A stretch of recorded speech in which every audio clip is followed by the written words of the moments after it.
Streaming live via the internet. Welcome to ISP Radio, your weekly source for ISP-related news, events, and interviews with industry experts.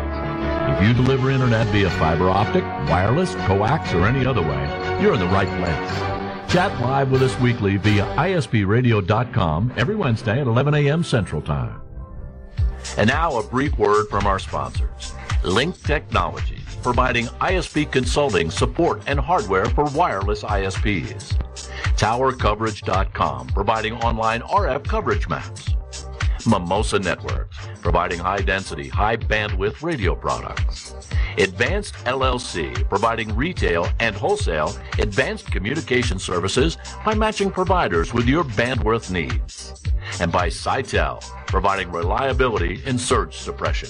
And now your host for ISP Radio, Steve Grabiel and Dennis Burgess. Welcome to another edition of ISP Radio. I'm your host, Steve Grabiel, broadcasting from Moriarty, New Mexico, and Dennis Burgess is in Missouri, producing the show and also co-hosting the show. So, Dennis, how have you been? What's been going on in your area? Oh, we've been super busy as normal. I mean, you get everybody starting up. The weather finally gets warm. Everybody wants to do new projects, put new towers up, put new links. Let's upgrade this, upgrade that. All is really good. We also had the Microtech user meeting down in Miami. I think it was 2 weeks ago. Decent-ish weather. I'm not going to say awesome. However, I do now know a city that has worse traffic problems than Chicago. So, absolutely horrible down there. But otherwise, really good show. Great people and great food as always. Other than that, same old, new products, new services, a couple new product announcements from the mom. We also have a couple pieces of information from WISPA, so kind of get to that. The one big piece of news that we had, I believe this was back on, this kind of came out on the 22nd of April, was a new company, or a company that has been out there for a while, Procera, has sold to another company for $240 million. It's kind of interesting timing, seeing that this happened very quickly after Title II. Not saying that it was related. They did not disclose that. They didn't disclose a lot of things, but you can Google it up. Just kind of an interesting thing that a big traffic shaping company that very possibly could be looked as a product that would be illegal under net neutrality regulations, immediately sold fairly quickly after the Title II stuff, within a month or two. So, on the WISPA front, of course, we have WISPA Palooza coming up in Las Vegas. If you guys have not went there, you definitely need to be there. That is October 10th through the 17th. It'll be at the Rio this year in Las Vegas. Definitely one of the biggest shows, or at least the biggest show in North America as it pertains to wireless ISPs. So make sure you book and make sure you take a look at that. WISPA also filed a petition to ask a stay for Title II. I believe this was with the District of Columbia courts. Of course, nothing has really moved on that, but the whole idea is just to get a temporary stay as the courts hear the arguments on that. Also, WISPA joined a federal court review for the FCC's open internet order with some other petitions.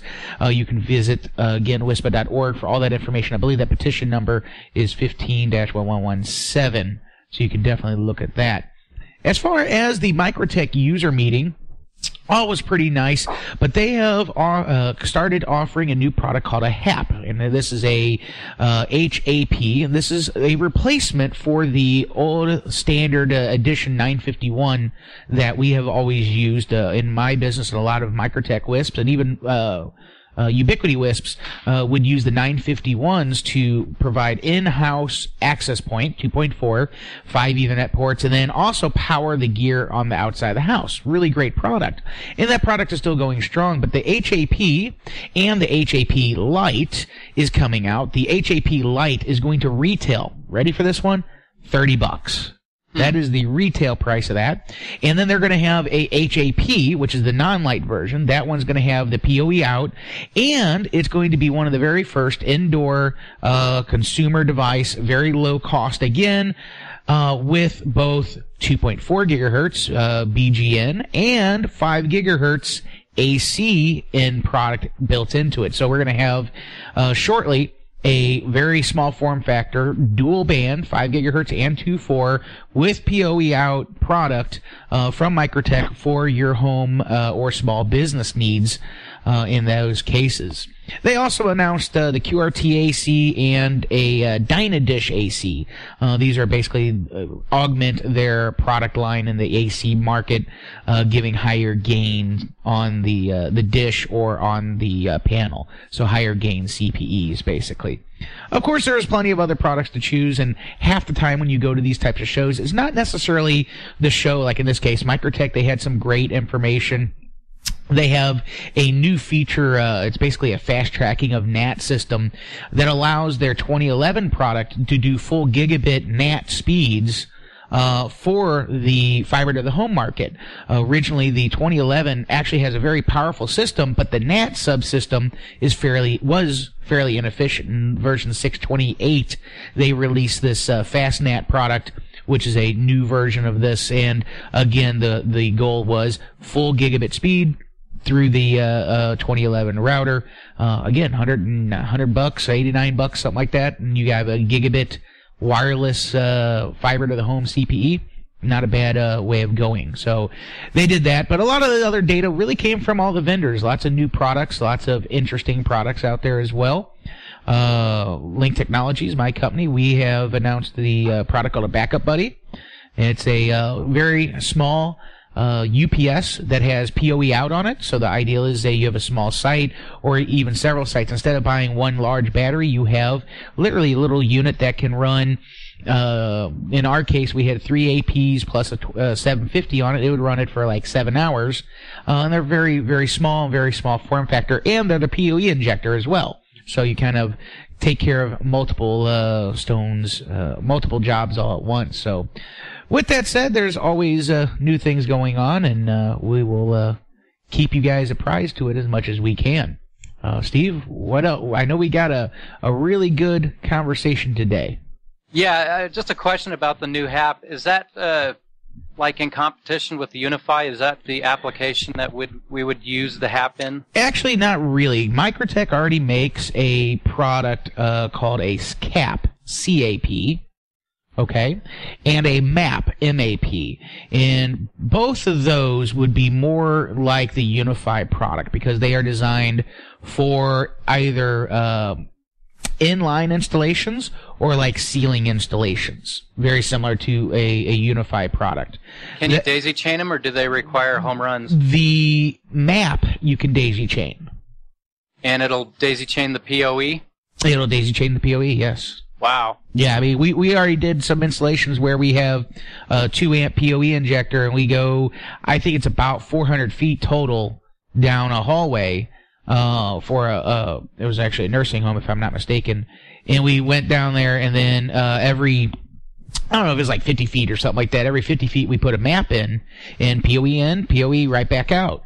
So instead of having a whole bunch of home runs, we save quite a bit of money by doing that. And those MAPs are only $45 retail. So very, very inexpensive.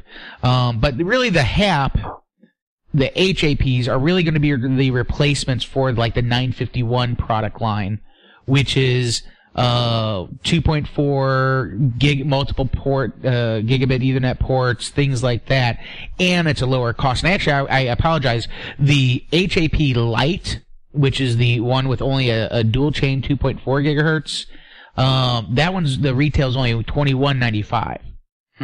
So I mean, $20 and you get now you're at a $20 home AP in 2.4, and then they're going to have the HAP non-light version, which will have the dual band. And did they release, or is it out in the market yet, the thing that takes over for the OmniTick? The thing that takes over for the OmniTick? Yeah, you know, you send PoE to it, and then it PoEs out to everything else without the 5 gig. Oh, without the 5 gig. Yeah, you're talking about the Power Box, I believe it's called. Yeah. Heck, I think I got them in stock, man. Oh, cool. Yeah, I mean, I had to find the dang thing. Yeah, but literally they take a 750 UP, which is the indoor little plastic box, one PoE in, for PoE outs, and they basically put it into a outdoor enclosure very similar to the OmniTick. It's called a power box. Imagine that. But they put it in an outdoor enclosure for you with the proper ports and stuff like that. But I'm pretty sure we already have those in. Cool. Those retail for $70. Well, hey, good information on the mum. Glad you had a good time. Hopefully you made some new contacts. Oh, I decimated 5 pounds of crab legs, man. We don't get them here in Missouri.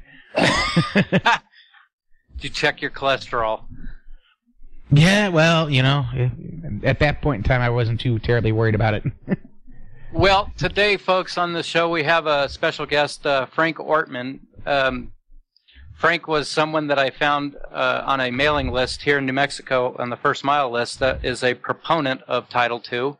And I reached out to Frank and said, hey, since you're pro Title II, would you mind coming on the show and telling us about why Title II is good for ISPs, why it's good for consumers, why it's good for the government? Frank's an author. He's written a few books. Let's see here which books he's written. He's written Soft Switch Architecture for VoIP. He's written a Wi-Fi handbook, a WiMAX handbook, and then he wrote another book called I'll Vote for You If You Make My iPhone Work.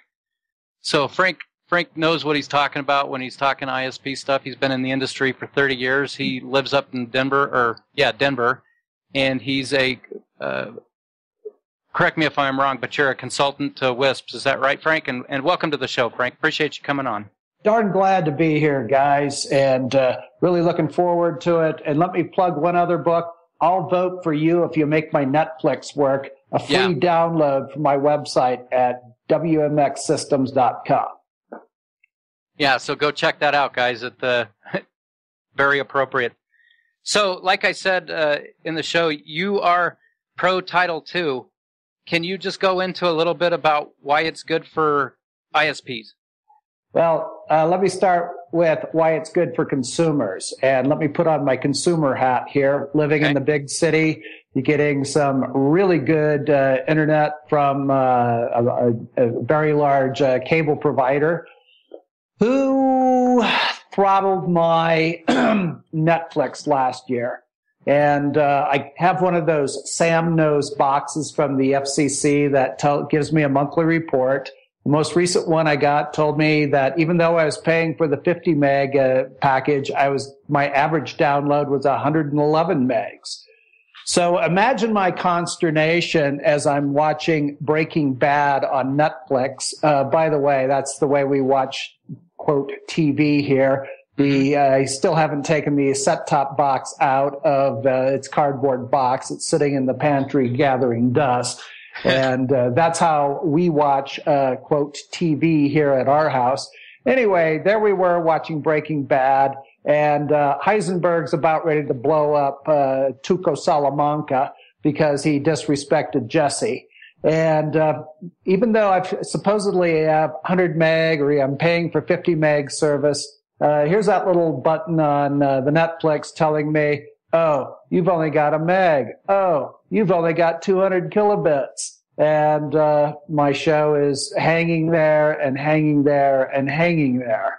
So is it just, oh, gosh, Frank, everybody was watching Breaking Bad at the same time and there was just too much congestion in your neighborhood? It's like, no, because about a week later, I figured out the solution to that, which was to go to Best Buy and get a Google Chromecast device, hook that on, and presto, all my throttling issues went away. Why? Because Google had a means of tunneling past the cable TV provider's network so that I did not have to suffer from throttling of my favorite TV show.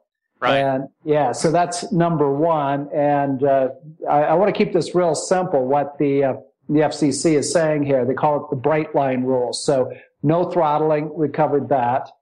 No blocking, and it says broadband providers may not block access to legal content, applications, services, or non-harmful devices.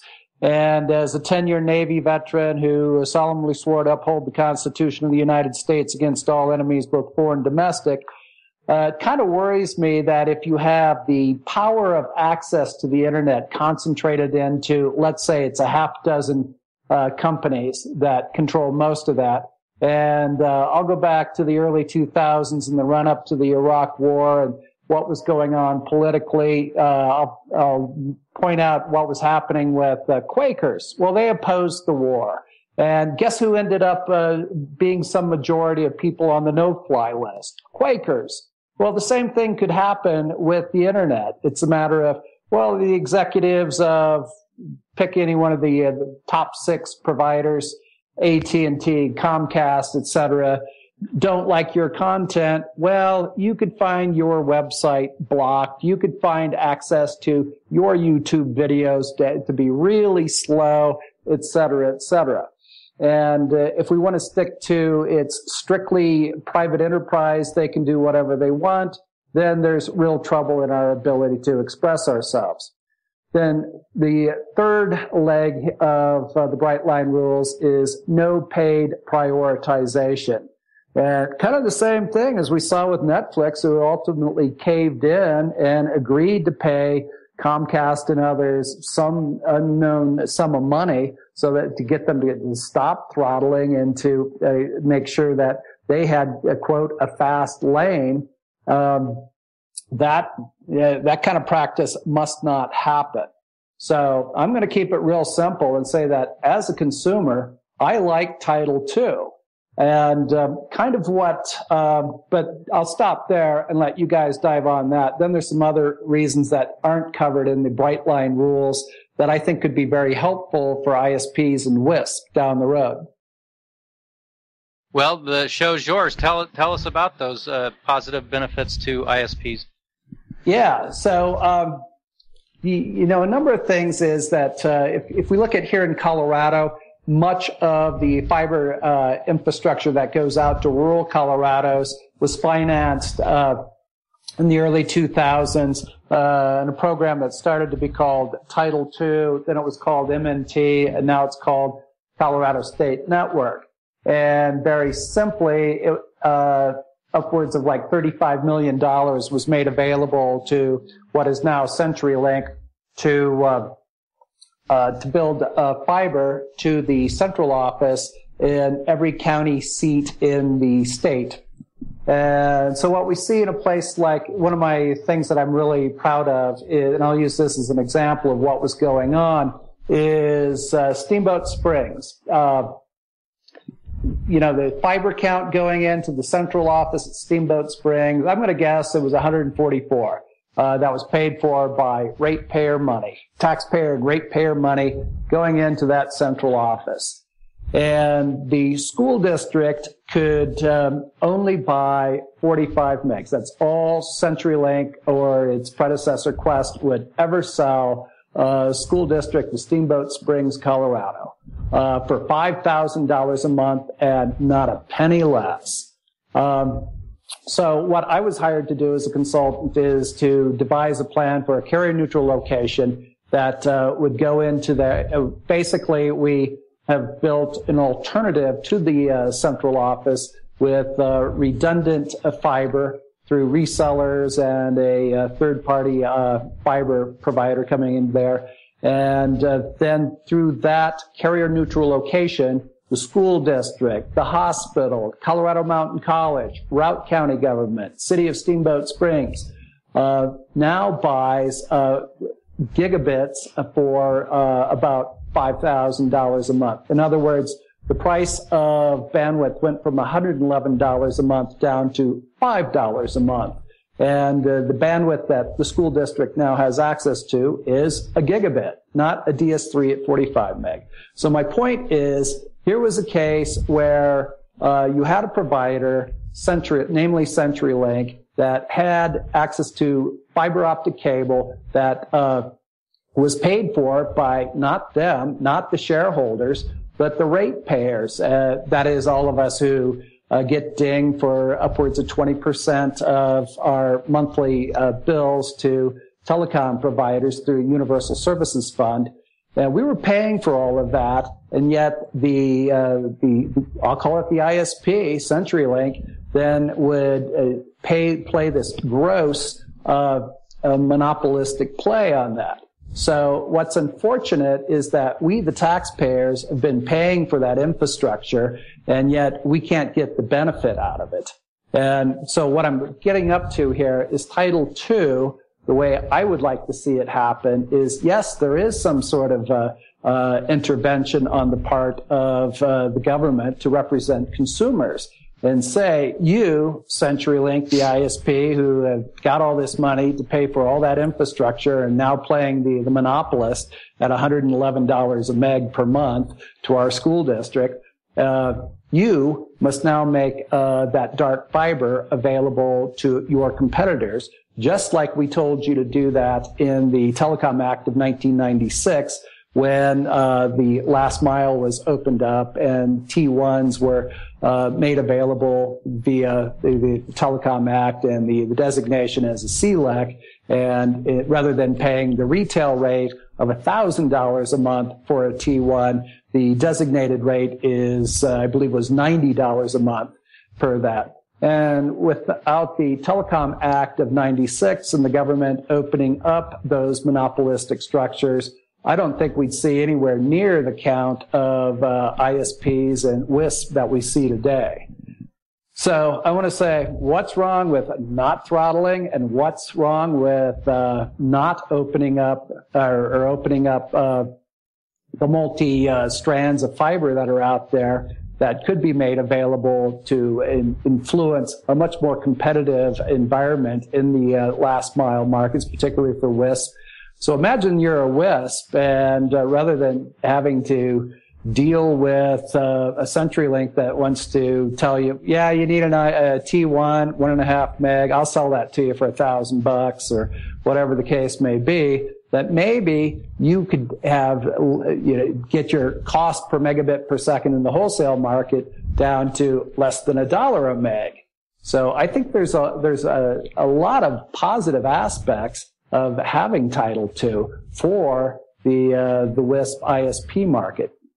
Well, a quick question. You mentioned that the state of Colorado funded Quest. Why didn't they require the fiber going into the ground be an open access network? If you're going to receive the money, then all that fiber, you said 144 strands, you thought, to Steamboat.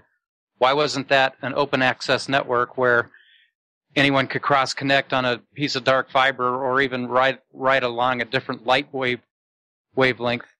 Anyone else could grab that. Yeah, and well, the short answer is the sweetheart relationship between the government and a corporation like a Quest or a CenturyLink. I should also point out another one where Colorado Department of Transportation laid fiber, and again, I think it's 144 strand, that basically runs from Denver to Vail. You guys might be familiar with it with your Vail project, and I believe CDOT was a partner in there. Anyway, in December 2010, that whole bit of a network was handed over to Comcast.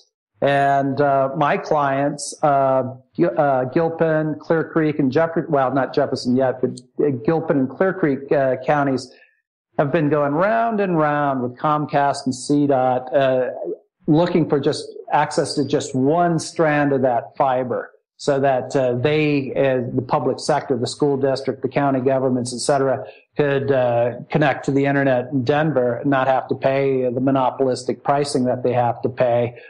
They're paying like almost $30 a meg per month, and yet here's a place that's only 30 minutes from downtown Denver. And there again, this sweetheart deal, this no-bid contract between Comcast and Colorado Department of Transportation. And I completely agree with you. It's really unfortunate those things weren't laid in the ground with open access network legislation. So what we've been talking about is the monopolistic, the big guys. You mentioned that there's probably 12 out there that are really doing this stuff. Now, I'm a small ISP, don't have a whole bunch of customers, but I provide internet to people, and I have no interest or desire or financial resources to throttle anybody. I do throttle people for, what they're willing to pay me for, and I think that's fair. Is part of Title II saying you got to open up your entire pipe one flat speed as fast as you can go? Flat pipes? Yeah, I don't see that. You know, to your point of, you got Mr. BitTorrent out there. You're perfectly within your rights to nail them down, but does it say that in there? I don't think so. But, a lot of talking about rural broadband and truth in advertising. So, if Mr. BitTorrent is trying to take you for everything he can on his $19.99 a month all-you-can-eat plan, then, you can probably do that. But you probably should, my advice to ISPs would be to be very specific in your contracts as to when I say $49.99 a month and you get 80 megs, and you'll see the fine print of many a service contract is that, yes, we do have a data cap. We're not Verizon, we're not AT&T with the cellular data cap at 4 gigabyte a month, but we do have one. You know, for example, Skybeam here in the Colorado, it does specify a data cap. I believe it's like 150 meg or a gigabyte per month. And so you can do that in your service contract. And when Mr. BitTorrent does exceed his or her, whatever your data cap you've set, 100 gigabyte, 200 gigabyte, then they're cut off. Or for the right price, you could probably accommodate what it is they want to do, assuming they're willing to pay for that. And in theory, that should not come down to, quote unquote, a federal act to do that, but more between the service provider and the consumer. Yeah, you bring up a great point with the BitTorrent thing. And, I try to block it, but the technology's too pervasive for me to do. But if I'm blocking that kind of activity, BitTorrent is a tool, okay? It's a legal tool. What you use that tool, it's just like a hammer. A hammer is used to hammer in a nail, right? Sure. But it could be used for nefarious purposes as well, just like BitTorrent is. And my question, I guess, is, do you think that if I'm blocking BitTorrent with the net neutrality out there, am I breaking the law? Yeah, that I don't know. I'd say that's... I would say yes, you are. Net neutrality in its beautiful wisdom is that everybody, as long as it's lawful traffic, should be able to access any part of the internet. And they put that definition of what is lawful, and you as an ISP are not going to be able to sit there and traffic that, nor do you wish to. So I don't think that's a big deal. But you have to allow the service through. The whole ideal of this is great and fine and dandy. I don't have a problem with that. The problem I have on the consumer side is twofold. One, consumer one, who says, I pay for 20 meg down, I should get 20 meg down all the time. And I understand that is setting reasonable expectations. But a lot of net neutrality people that are on the consumer side think that is not the case. If they pay for 20 meg, they should get 20 meg. Most of the plans, though, you always define as up to 20 meg, etc. On the flip side of this, though, is that what has occurred, and I'm going to use this because, Steve, we used this analogy earlier, is Title II, to me, again, this is just my opinion, is the proverbial nuclear warhead going off in the ISP industry when what should have happened is a directed sniper attack directly to the people, in your case, Frank, the person or companies that were known to be doing this. And what has happened now is that, yes, Title II sounds good, but there's so many things that come with it. And since they classified us as Title II, there's other things that can come down. So from a small business point of view, all of a sudden we have an issue that in a year from now, if the FCC wishes to, and the order is allowed, all of a sudden we could come in, you must sell to consumers at XYZ price. The FCC would have that enforcement ability and that entitlement under Title II action. again, I'm just using the example of, is Title II good in my opinion? I think overall it is not. Are there good points? Are there bad points? Yes, but overall there's a lot more bad points for small business. And I take this on the flip side. Let's say you have a WISP that competes directly with Comcast, Charter, whoever the cable company, phone company is, and they are slowing Netflix, and then my WISP comes up and say, hey, you can get my service, and I don't slow it down. So it's actually a Title II, yes, is trying to force these big companies into this acknowledgement. But the problem is there's only been 2 or 3 very specific instances. And now we're penalizing and being able to apply a huge set of rules to an entire industry whenever there was only 1 or 2 players that were actually causing any issue, and it was very limited in those aspects as well. They have ulterior motives. When we look at a lot of these guys, they own broadcasting companies. They own other big businesses, especially like cable companies. They own broadcast rights for the cable system, and all that's going down because people are buying more internet. So either the company has to adapt to that because times are changing, or they stick it to you and say, no, you can't stream these types of services because you need to buy our cable service. So it's a conflict of interest, and it is both monopolistic and a conflict of interest for the consumer, for that said company to have businesses that directly compete with those things. So when, just going back, yes, Title II and net neutrality, is that a good thing? Should they be able to block it? No. But Title II was not the way to get from point Z to point A. Title II is, hey, we're going to apply this huge title regulation and the potential, the stuff that has been forbeared against. Okay, USF fund collections, the other things such as price caps and price points, things like that. Those are just two of them. Are all things that could occur that have been forbeared on at this point in time. But there's nothing to say if the internet providers or ISPs are classified under Title II. There's nothing that says they can't do that. So again, this kind of goes, there's a whole bunch of, there's pluses here, there's pluses, minuses here. In general, when I look at it, there's a lot of minuses and very few pluses.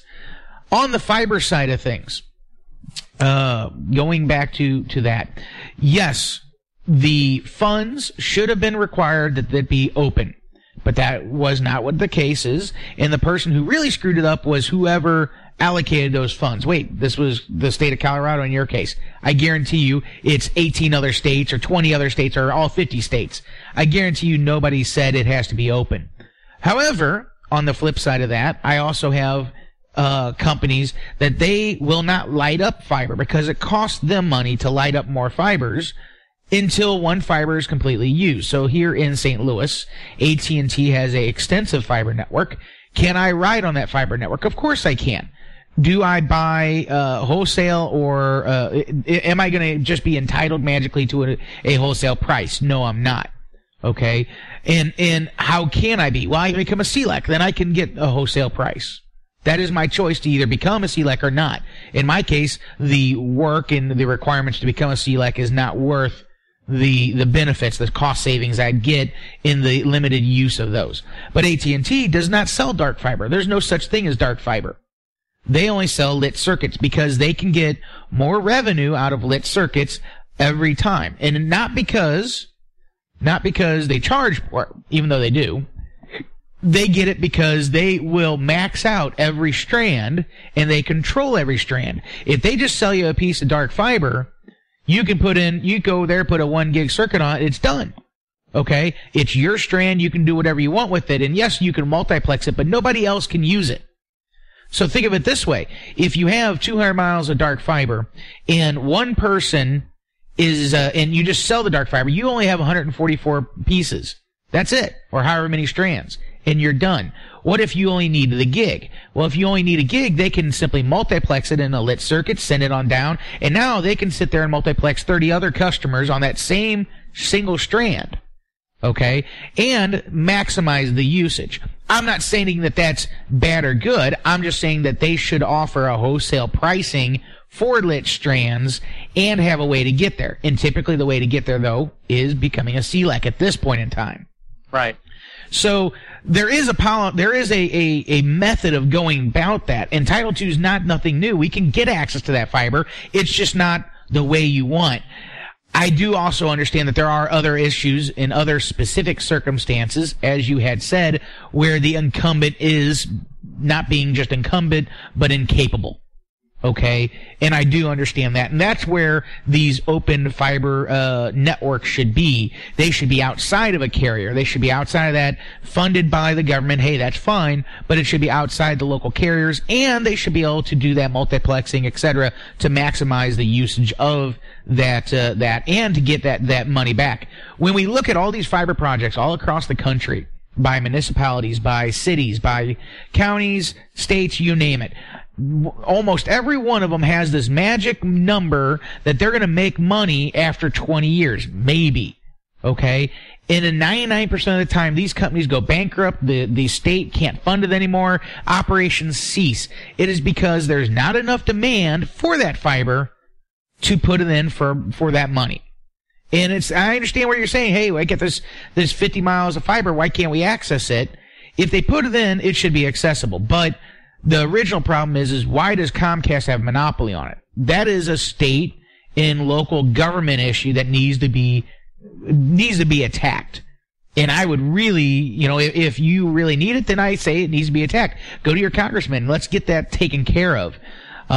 Those backroom deals are shady, and they are definitely not viable. We also have another issue with municipalities. Is that we get this, and Steve, you might be able to tell me what the name of it is. I don't remember. Basically, the cable company comes in and says, hey, we're going to put cable into your city or township or municipality, but we want exclusive rights to do so. Franchise. Well, yeah, it's a cable franchise. And I'm like, that's completely bullshit. If I want to sit there and run a piece of coax on the telephone poles down the street, as long as I follow the guidelines that I need to for my power company to get the pole rights to do so, I should be able to do so. As soon as I go into the city, all of a sudden the city has a problem with it. The city complains. Why? It's not the city's poles. Why are you limiting me as a small business owner to have those options? And Title II doesn't really help us with that. What Title II does help us with, and again, I've read most of it. I'm not going to sit there and tell you I've read everything, but what it does help with is it says, hey, we need pole access, and you have to give pole access. Okay? But we find the free market gives pole access, and we find a lot of times the government-funded markets, co-ops, things like these government-funded power companies, etc., those are the ones that don't give access. So it's kind of funny. The free market actually allows it because guess what? It's money. It's free money. Why not? Let's get some income on it. Where the government sits there and goes, no. So it's almost like the government originally said no, and now they're trying to say yes through the FCC. It's going to be a long road regardless. I still don't see a overall benefit. Consumers, I understand. Hey, yes, you should have unrestricted, unfeathered access, but I don't think that the Title II regulation was the way to go. There is much easier ways to simply say, no, you cannot, I hate to say it, the original net neutrality order was probably better in that aspect because there was no hooks into it. There was no, later on we may ask for USF funds, or later on we might have price caps for you, or later on we might have regulatory reporting requirements that may be fairly substantial. Okay? Title II comes with all those. The original net neutrality stuff didn't. It was just, hey, you can't do this. And if you are caught doing it, then we can fine you, and the FCC can issue report and orders. That was actually beneficial to me compared to, from the net neutrality standpoint, compared to other things. But there's going to be a long road. The FCC is going to have to take so many things into account. When we sit there and go, hey, I offer VoIP service, so I prioritize my VoIP service, is that illegal? Don't know. We don't know. They don't know. They just say you can't have fast lanes. Well, I'm not creating a fast lane. I'm just guaranteeing bandwidth for my service above and beyond the package that they pay for. Is that illegal or not? Again, we don't know. There's going to be the next few years is going to be I'm not going to say a mess, but it's going to be interesting. Yeah, interesting is probably not there's probably a better word to describe it, but. So Frank, from your standpoint, how do you see this as being beneficial to small business? Yeah, first of all, well, I got another question before we go into that one. Regulatory reporting requirements. So let's say you're a mom and pop wireless ISP. I'm hearing that, correct me if I'm wrong, Form 477 kind of reporting got much more onerous than it had been in the past. No, I mean, it's about the same. I mean, they have changed it a little bit, but it's not over. How's this? Any mom and pop place could get the entire, if they already had a decent billing system, can probably get it done for less than, say, $500. So $1,000 a year. Now, is that horrible reporting? Yes, it is a cost. Is it something that you have to hire a new person for just to get the federal reporting done? No, it's not. In Title II, right now, there's no reporting requirements other than the 4477. Form 477 is outside of Title II, though. That's just FCC order. And the extra stuff, the extra reporting could be, the example would be current Title II regulatory industries such as phone companies. Whenever they have an outage, they have a phone switch goes down, all that has to be detailed. There is a report that someone has to write up. Here is the reason why it went down. Here's what happened. Here's the process in which we fixed it. Here's the amount of time that it took to fix it. Here's how many customers were affected. Here's what was affected. And here's what we're going to try to do to prevent it later on. Here's how we're going to better stage equipment, all this kind of stuff. All those things are reporting requirements that something like a phone company, an ILEC, would have. And now all of a sudden, we don't have that. We have been forbeared from that at this point in time. The problem is that once you've classified Internet as Title II, and it's been upheld, etc., all those things that have been forbeared against are up for grabs. Okay? In other words, the FCC could just come along one day and say, you know, we really want to know more detailed information about the internet industry, therefore, here's your new reporting requirements. And there's nothing that anybody can do. The FCC is actually the worst body to be doing this because you have commissioners, their minions behind the scenes, the guys that are running around making deals, doing their editing, things like that. And on top of all this is the worst part. On top of it all, it's all closed. There's no committee. There's no, let's meet with industry experts if we want to. There's no, hey, we want to include public comments on it. It is just simply these 5 people making regulation along with whoever has enough money to have one of their people inject something. Congress would do a better job. And that's not saying much, but you know, at least there it would probably be a matter of public review, where we do not have that now. Frank, yeah. there's a question on our chat here, and I'll read it to you. There are also liability exposures to WISPs where a provider can now be sued by a customer or a class of customers for a network management practice. The FCC will then have to determine if the network management practice is reasonable. And this, he goes on to say, this is a major issue that scares many small business ISPs, me included. Can you forward this on to your speaker? What do you say to that, Frank? That's the last thing I need to be dealing with. One lawsuit. People that go down that file a lawsuit against me, that's going to drive me out of business. That's going to drive small business out of business. The only person that's going to benefit is the lawyer. Yeah.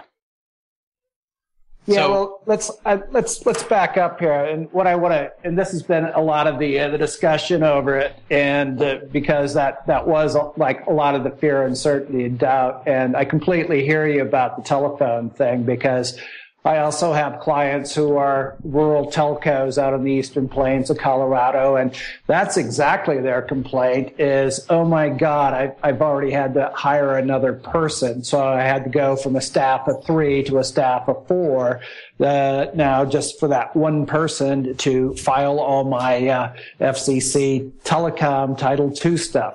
But what I got to point out here is that an ISP today is not a telephone company of the 1950s, because back then, and that's where all this Title II reg comes from, is, yes, this is a monopoly, and to use Theodore Vail, who's basically credited with starting Ma Bell, is that it should be a well-regulated monopoly.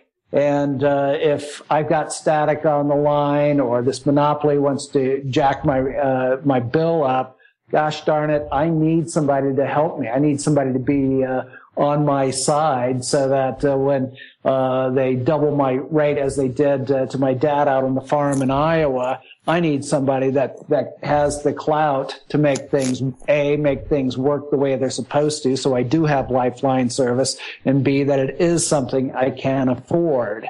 So whereas contrast that with an ISP today, an ISP isn't a monopoly. I can get some form of, even the most rural parts of the country, I can still get some semblance of internet service. And we all know how crappy cell phone service might be out there, how pathetic the DSL service might be from the telephone company, on and on and on.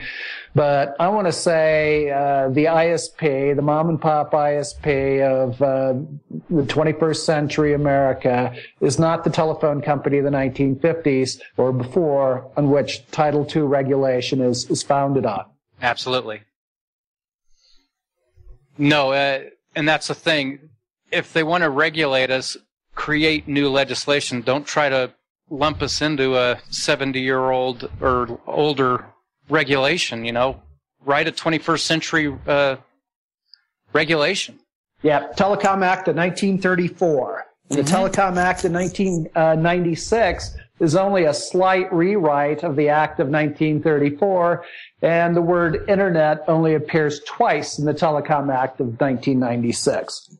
Yeah, I mean, it's definitely a different market, and it, like I said, I always go back to, you always have to look at the pluses and minuses. I just don't see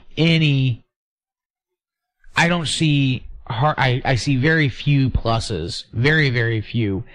And the minuses that are there, even though there's not a whole lot of minuses at this point in time, the potential for negative items or things that could drastically impact the internet industry and drastically impact, and when I mean drastically, put out of business small ISPs of any type, is there. It's in the writing. In other words, it gives them the power to do so.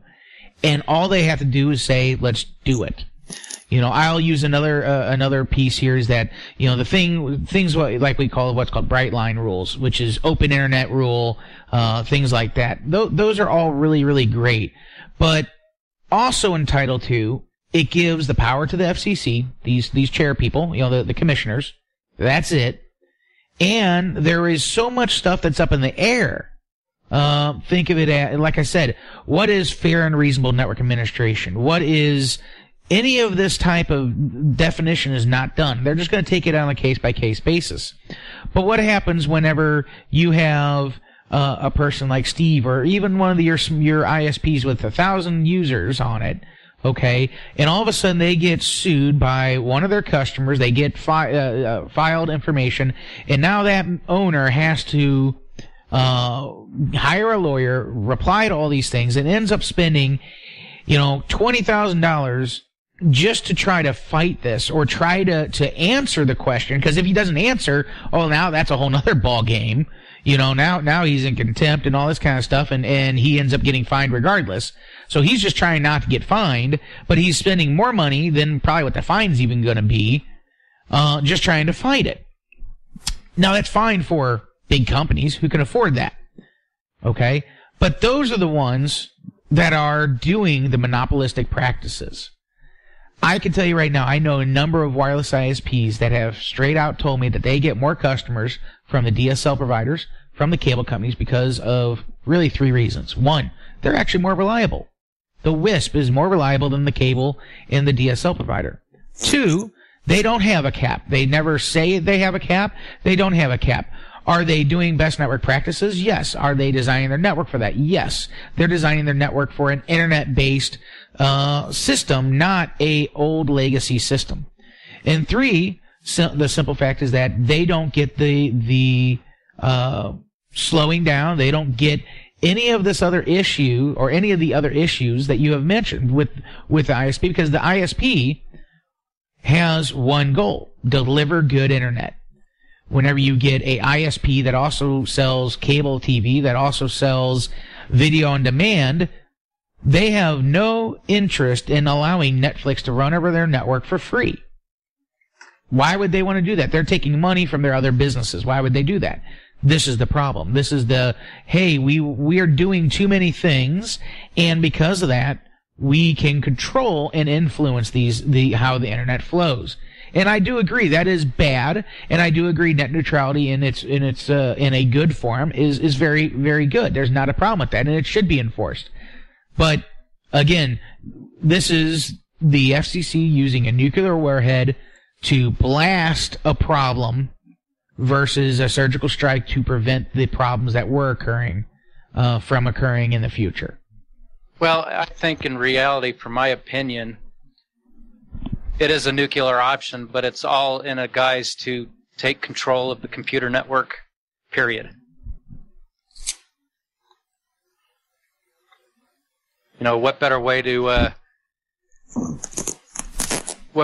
take control than to regulate? Yeah, well, It is what it is. And like I said, I don't mind the regulation. I think the regulation is perfectly fine.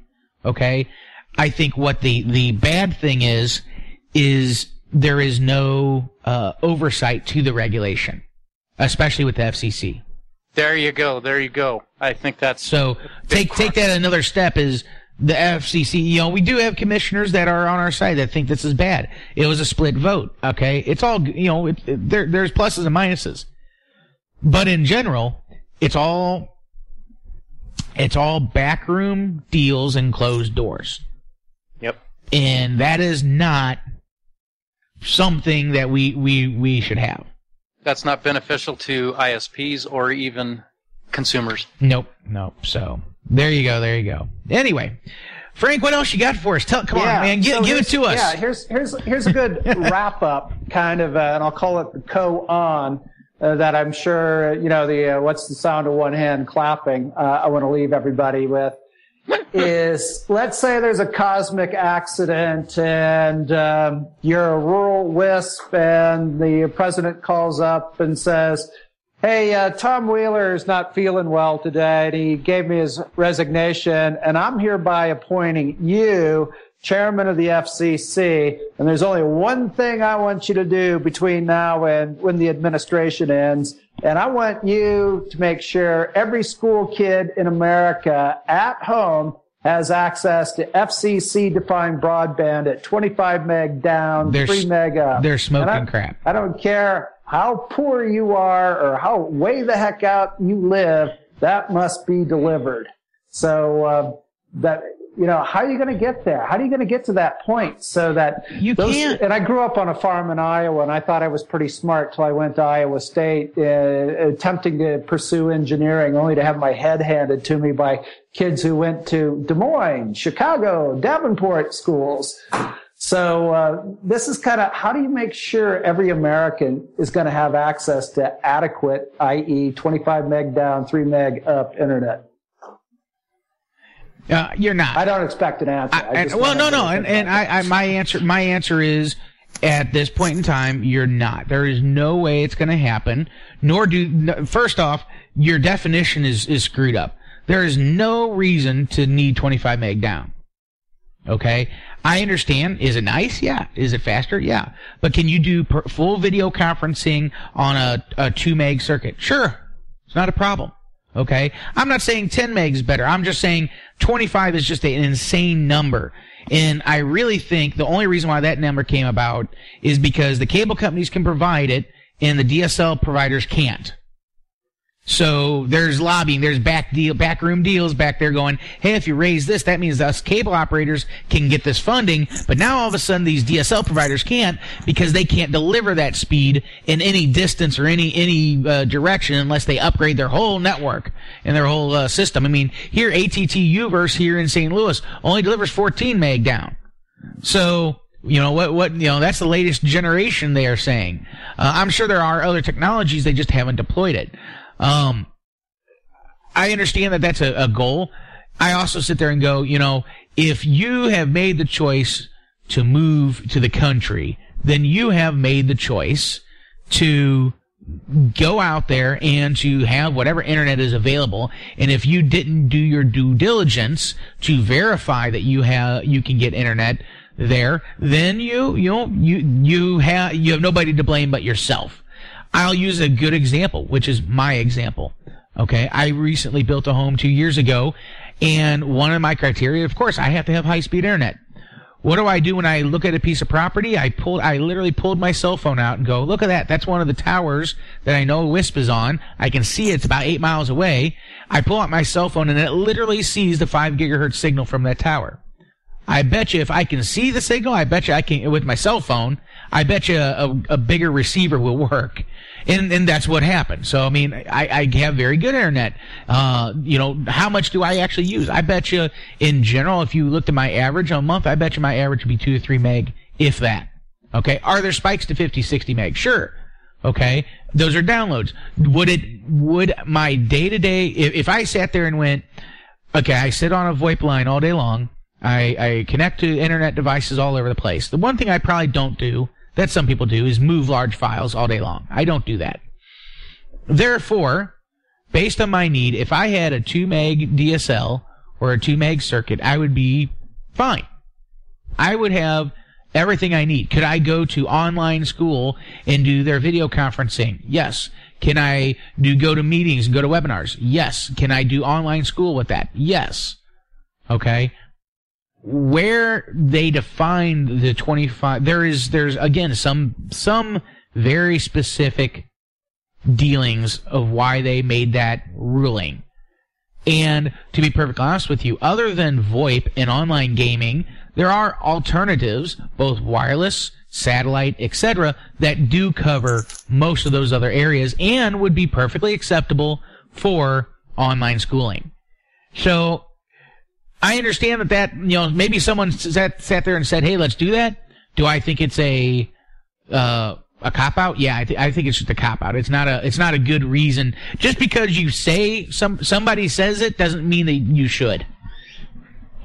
Exactly. I mean, out here in New Mexico, I can deliver a gigabit to anybody they want. But that price per meg is extremely high because to build the system, it's not cheap. And if the federal government wants me to deliver 25 by 3, that's fine and dandy, but the federal government's going to have to pay for my upgrade. Yeah. Yeah. Well, and see, that's the thing is why is the federal government, let the consumer, let the free market decide. Why inject into something, why inject something into it that you don't need?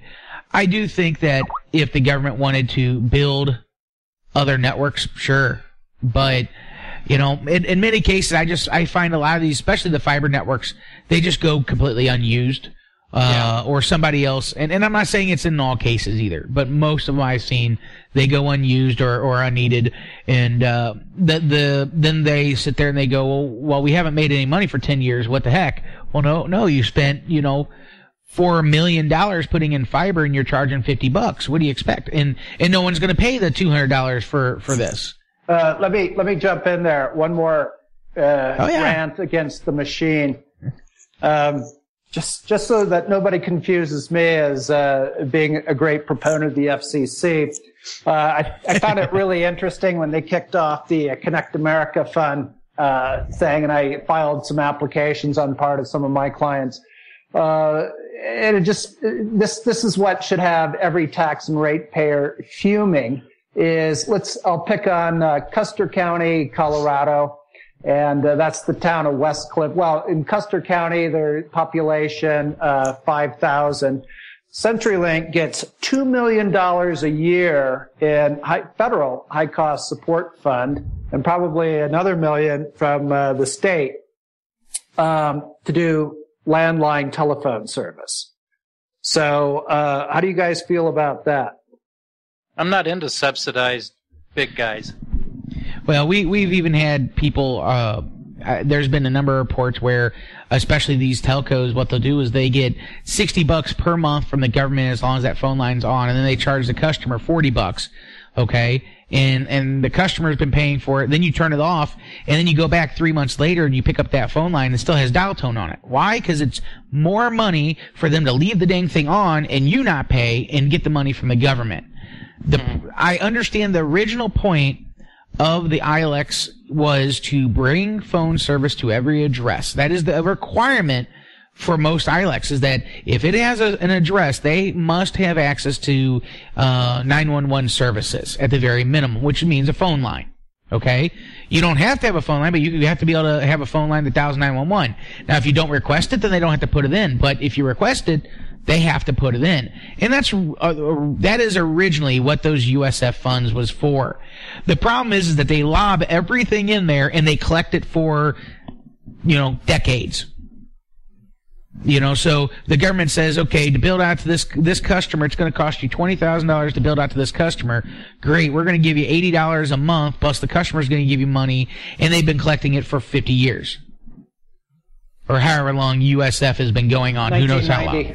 Yeah, but the point being is that a lot of those USF funds go to odd things that really probably shouldn't have had it, and most of those areas are already built over anyway. So, the ideal of bringing phone service, hey, that's great. Is the internet a requirement? No, it's not. Does it make life easy? Yes, it does. Can you go and use somebody else's? Yes, you can. If the internet is a major part of your life, then wherever you live, you should make sure you have it. Yep. But you shouldn't sit there and whine and moan and groan because you live in a holler 50 miles from anything and can't pay $15 a month for DSL. But people do it all day long. They do it. Well, I want to thank Frank Ortman for being on the show today as a proponent for Title II. I think from his standpoint, there can be extreme positives for consumers. Still, the word's out for me on how it benefits me as an ISP, but there are some other issues like pole right attachments that we can look at. But I want to thank Frank for being on the show. Dennis, you got anything else? Nope, I think we're good unless Frank has anything. I mean, this is the whole point of this show, is to discuss and to motivate and to make sure everybody understands different points of view. My point of view is definitely different than everybody else's, and Frank has his point of view. Steve has his point of view. The whole point is you have to know, you have to listen in, and you have to understand what all these things are, and see it in different lights for you to make your decision effectively and informatively. Mm-hmm. Amen. Thanks so much, guys. It was my pleasure to be on the show. Thanks. You bet, Frank, and hopefully we get you back on in the future. Call me anytime. You bet. Thanks a lot. Thanks. Thank you for listening to ISP Radio. We hope you've gained new insights and additional wisdom in our industry as well as your business. Please remember to visit our show sponsors via the links on ispradio.com. If you're interested in becoming a show sponsor, contact us at sales@ispradio.com. Now go out there and push those packets as fast as you can. Good luck and Godspeed.